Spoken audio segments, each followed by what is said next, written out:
आइए प्रिय भक्तजनों, हम लोग श्रवण करेंगे 32 पूर्णिमा के व्रत की कथा का।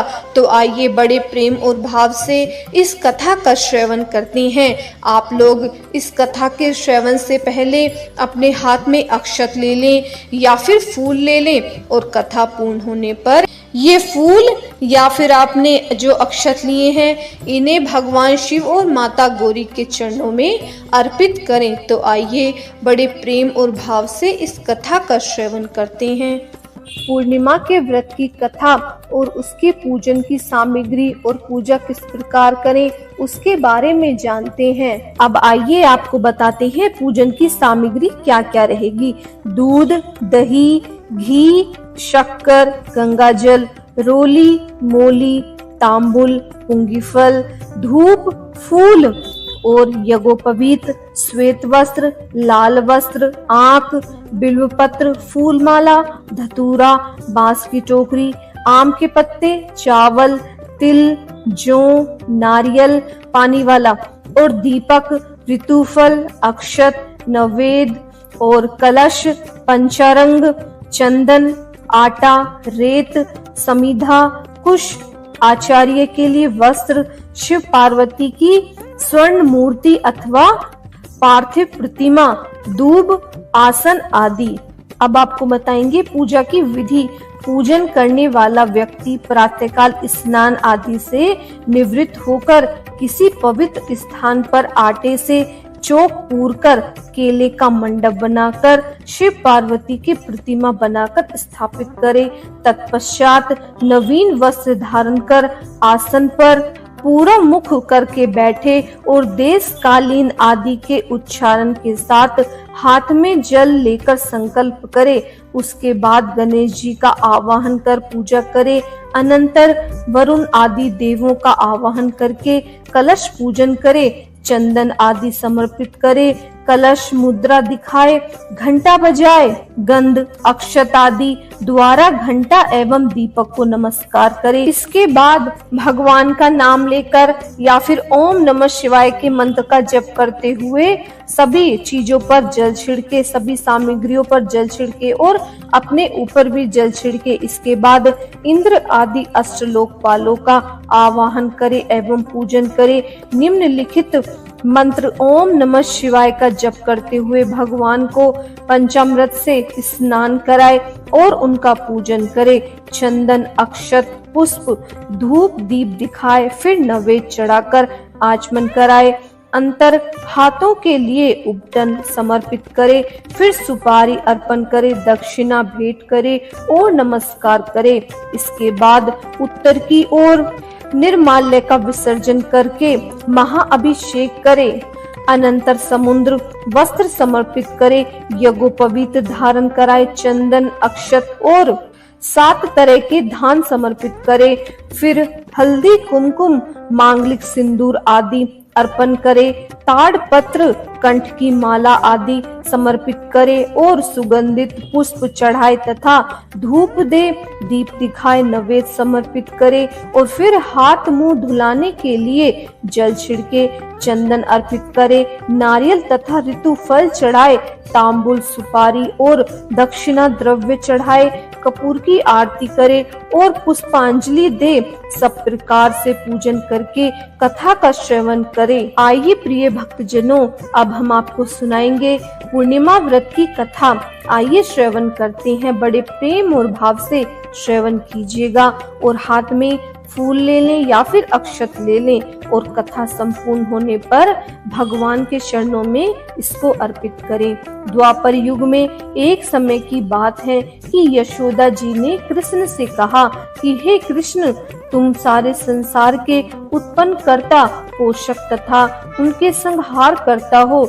आज कोई ऐसा व्रत मुझसे कहो जिसके करने से मृत्यु लोक में स्त्रियों को विधवा होने का भय न रहेगा तथा यह व्रत सभी मनुष्यों की मनोकामनाएं पूर्ण करने वाला हो। श्री कृष्ण कहने लगे कि हे माता, तुमने अति सुंदर प्रश्न किया है। मैं तुमसे ऐसे ही व्रत का सविस्तार कहता हूँ। सौभाग्य की प्राप्ति के लिए स्त्रियों को 32 पूर्णिमाओं का व्रत रखना चाहिए। इस व्रत के करने से स्त्रियों को सौभाग्य संपत्ति मिलती है। यह व्रत अचल सौभाग्य देने वाला एवं भगवान शिव के प्रति मनुष्य मात्र की भक्ति को बढ़ाने वाला है। यशोदा जी कहने लगी कि हे कृष्ण, सर्वप्रथम इस व्रत को मृत्यु लोक में किसने किया था, इसके विषय में विस्तार पूर्वक मुझसे कहो। श्री कृष्ण जी कहने लगे कि इस भूमंडल पर एक अत्यंत प्रसिद्ध राजा चंद्रहास से पालित अनेक प्रकार के रत्नों से परिपूर्ण कांतिका नाम की एक नगरी थी। वहां पर धनेश्वर नाम का एक ब्राह्मण था। उसकी स्त्री अति सुशील रूपवती थी। दोनों ही उस नगर में बड़े प्रेम के साथ रहते थे और घर में धन धान्य आदि की कोई कमी नहीं थी। उसको एक बड़ा दुख था कि उसके कोई संतान नहीं थी। इसी दुख में वह अत्यंत दुखी रहते थे। एक समय एक बड़ा तपस्वी योगी उस नगर में आया। वह योगी उस ब्राह्मण के घर को छोड़कर अन्य सब घरों से भिक्षा लाकर भोजन किया करता था। रूपवती से वह भिक्षा नहीं लिया करता था। उस योगी ने एक दिन रूपवती से भिक्षा न लेकर किसी अन्य घर से भिक्षा लेकर गंगा के किनारे जाकर भिक्षुक ने बड़े प्रेम पूर्वक उस भिक्षा को ग्रहण किया कि धनेश्वर ने योगी का यह कार्य किसी प्रकार से देख लिया। अपनी भिक्षा के अनादर से दुखी होकर धनेश्वर योगी से बोला कि हे महामते, आप सबके घरों से भिक्षा लेते हैं परंतु मेरे घर की भिक्षा कभी नहीं लेते, इसका क्या कारण है? योगी ने कहा कि निसंतान के घर की भीख पतितों के अन्न के तुल्य होती है और जो पतितों का अन्न खाता है वह भी पतित हो जाता है। चूंकि तुम निसंतान हो अतः पतितों हो जाने के भय से ही मैं तुम्हारे घर की भिक्षा नहीं लेता हूँ। धनेश्वर की यह बात सुनकर अपने मन में बहुत दुखी हुआ और हाथ जोड़कर योगी के पैरों में गिर पड़ा तथा आतर भाव से कहने लगा कि हे महाराज, यदि ऐसा है तो आप मुझको पुत्र प्राप्ति का उपाय बताइए। आप सर्वज्ञ हैं, मुझ पर अवश्य ही यह कृपया कीजिए। धन की मेरे घर में कोई कमी नहीं है परंतु मैं पुत्र न होने के कारण अत्यंत दुखी हूँ। आप मेरे इस दुख का हरण करें, आप सामर्थ्यवान हैं। यह सुनकर योगी कहते हैं कि हे ब्राह्मण, तुम चंडी की आराधना करो। घर आकर उसने अपनी स्त्री से सब वृत्तांत कहा और स्वयं तप के निमित्त वन में चला गया। वन में जाकर उसने चंडी की उपासना की और उपवास किया। चंडी ने 16वें दिन उसको स्वप्न में दर्शन दिया और कहा कि हे धनेश्वर, जा तेरे पुत्र होगा परंतु वह 16 वर्ष की आयु में ही मृत्यु को प्राप्त हो जाएगा। यदि तुम दोनों स्त्री पुरुष 32 पूर्णिमासियों का व्रत विधि पूर्वक करोगे तो वह दीर्घ आयु होगा।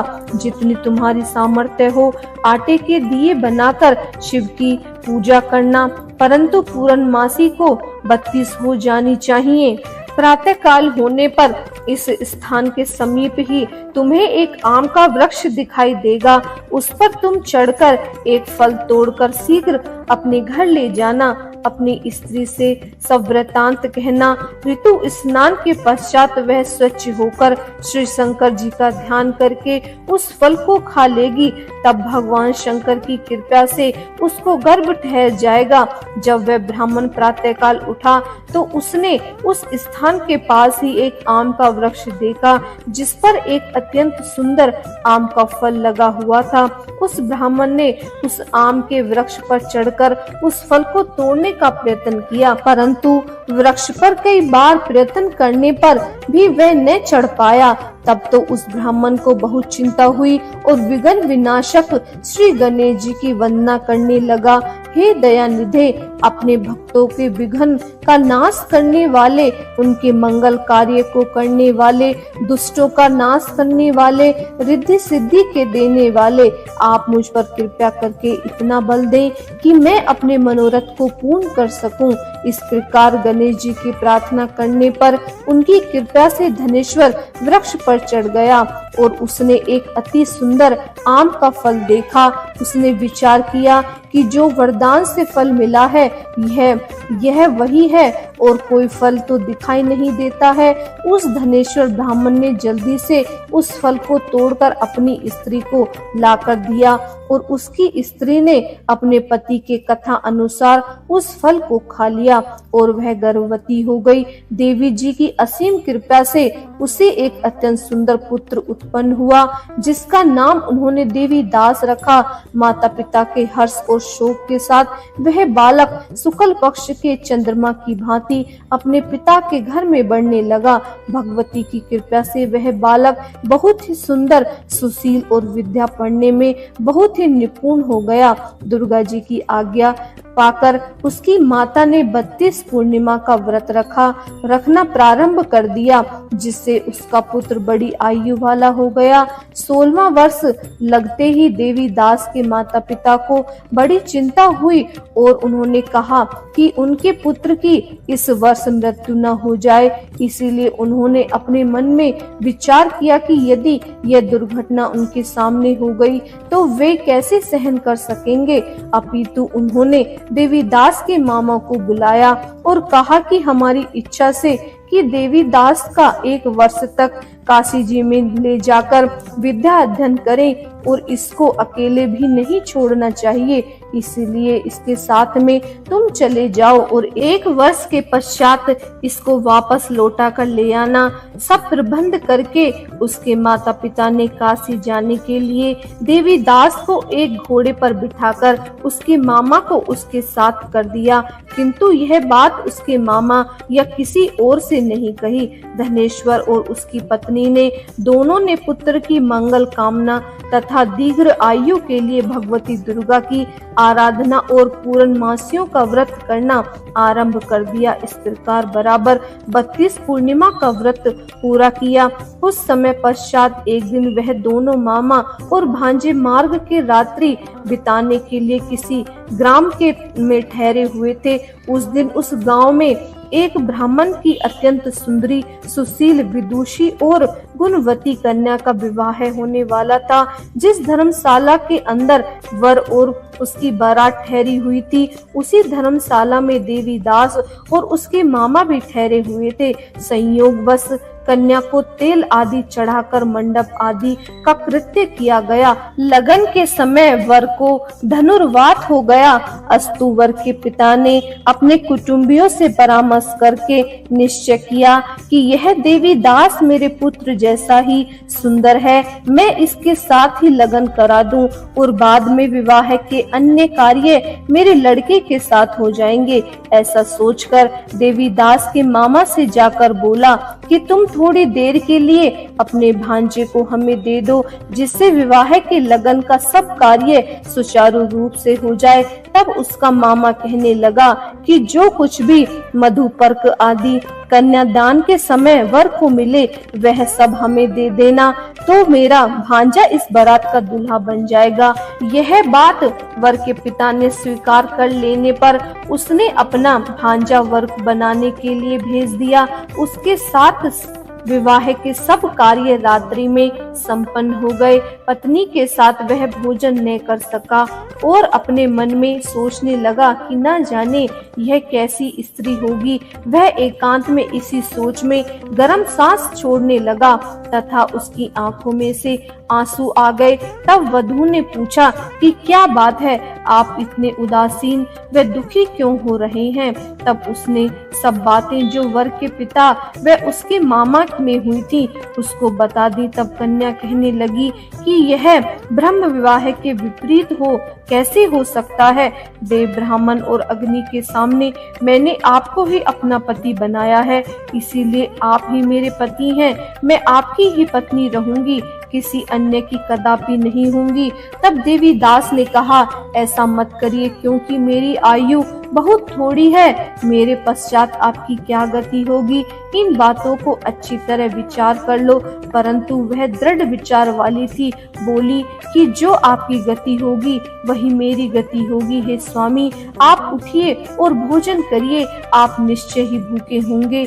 इसके बाद देवी दास और उसकी पत्नी दोनों ने भोजन किया तथा शेष रात्रि वे सोते रहे। प्रातःकाल देवी दास ने अपनी पत्नी को 3 नगों से जड़ी हुई एक अंगूठी दी, एक रुमाल दिया और बोला, हे प्रिय, इसे लो और संकेत समझकर इससे चित हो जाओ। मेरा मरण और मेरा जीवन जानने के लिए एक पुष्प वाटिका बना लो, उसमें सुगंधित वाली एक नवमालिका लगा लो, उसको प्रतिदिन जल से सींचा करो और आनंद के साथ खेलो कूदो तथा उत्सव मनाओ। जिस समय और जिस दिन मेरा प्राण अंत होगा, ये फूल सूख जाएंगे और जब ये फिर से हरे हो जाएं, तो जान लेना कि मैं जीवित हूँ।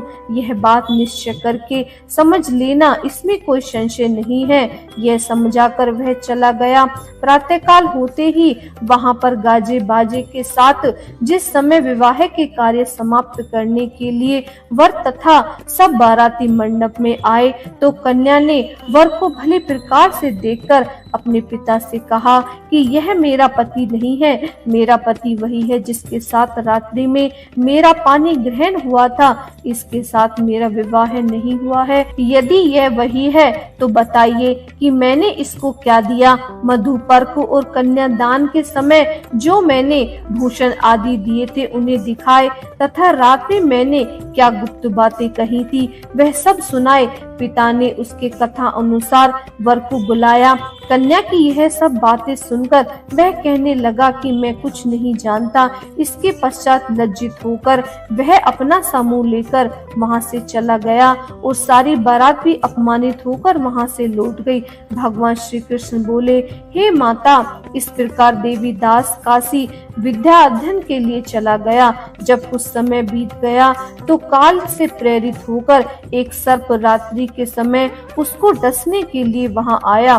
उस विषधर के प्रभाव से उसके संयन का स्थान चारों ओर से विष से ज्वाला से विषैला हो गया था, परंतु व्रत राजा के प्रभाव से उसको काटने न पाया, क्योंकि पहले ही उसकी माता ने 32 पूर्णिमा का व्रत रखा हुआ था। इसके बाद मध्याह्न के समय स्वयं काल वहां पर आया और उसके शरीर से उसके प्राणों को निकालने का प्रयत्न करने लगा, जिससे वह मूर्छित होकर पृथ्वी पर गिर पड़ा। भगवान की कृपा से उसी समय पार्वती जी के साथ श्री शंकर जी वहां पर आए और उसको मूर्छित दशा में देखकर पार्वती जी ने भगवान शंकर से प्रार्थना की कि हे महाराज, इस बालक की माता ने पहले ही 32 पूर्णिमा का व्रत कर लिया है। इसके प्रभाव से हे भगवान, आप इसको प्राण दान दे। भावी के कहने पर भक्त वत्सल भगवान श्री शिव जी ने उसको प्राण दान दे दिया। इस व्रत के प्रभाव से काल को भी पीछे हटना पड़ा और देवीदास स्वयं उठकर बैठ गया। उधर उसकी स्त्री उसके काल की प्रतीक्षा किया करती थी। जब उसने देखा कि उस पुष्प वाटिका के पत्र पुष्प कुछ भी नहीं रहे हैं, तो अत्यंत आश्चर्य हुआ और जब वह वैसे ही हरी भरी हो गई तो वह जान गई कि वह जीवित हो गए हैं। यह देखकर वह बहुत प्रसन्न होकर अपने पिता से कहने लगी कि पिताजी, मेरे पति जीवित हैं, आप उन्हें ढूंढिए। जब 16वां वर्ष व्यतीत हो गया तो देवीदास भी अपने मामा के साथ काशी में चला गया। इधर उसे ससुर और उसको ढूंढने के लिए अपने घर से जाने वाले ही थे कि वह दोनों मामा भांजे वहां पर आ गए।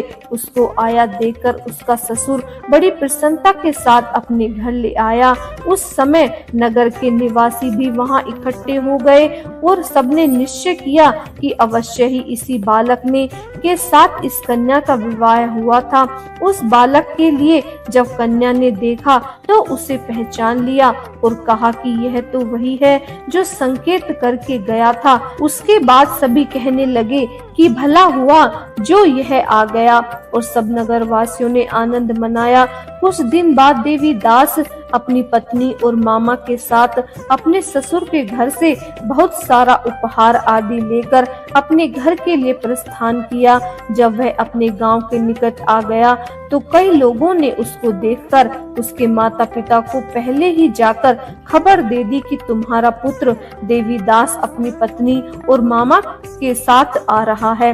ऐसा समाचार सुनकर पहले तो उन्हें विश्वास नहीं हुआ, परंतु जब और लोगों ने भी आकर उनको यह बात बताई तो उनको बड़ा आश्चर्य हुआ, लेकिन थोड़ी देर में देवीदास ने आकर अपने माता पिता के चरणों में अपना सिर रखकर प्रणाम किया और उसकी पत्नी ने अपने सास ससुर के चरणों को स्पर्श किया। तो माता पिता ने अपने पुत्र और पुत्र वधू को अपने हृदय से लगा और दोनों की आंखों में प्रेम के आंसू बहने लगे। अपने पुत्र और पुत्र वधू के आने की खुशी में धनेश्वर ने बड़ा भारी उत्सव किया और ब्राह्मणों को भी बहुत सी दान दक्षिणा देकर प्रसन्न किया। श्री कृष्ण जी कहने लगे कि इस प्रकार धनेश्वर 32 पूर्णिमाओं के व्रत के प्रभाव से पुत्रवान हो गया। जो भी स्त्रियां इस व्रत को करती हैं वे जन्म जन्मांतर से वैधव्य का दुख नहीं भोगती और सदैव सौभाग्यशाली रहती हैं। यह मेरा वचन है, इसमें कोई संदेह नहीं है। यह व्रत पुत्र पौत्र को देने वाला तथा संपूर्ण मनोकामनाओं को पूर्ण करने वाला है। 32 पूर्णिमाओं के व्रत करने से व्रती की सब इच्छाएं भगवान शिव शंकर की कृपा से पूर्ण हो जाती हैं। तो सभी बोलिए, प्रेम से बोलिए, शिव भगवान की जय, माता गौरी की जय।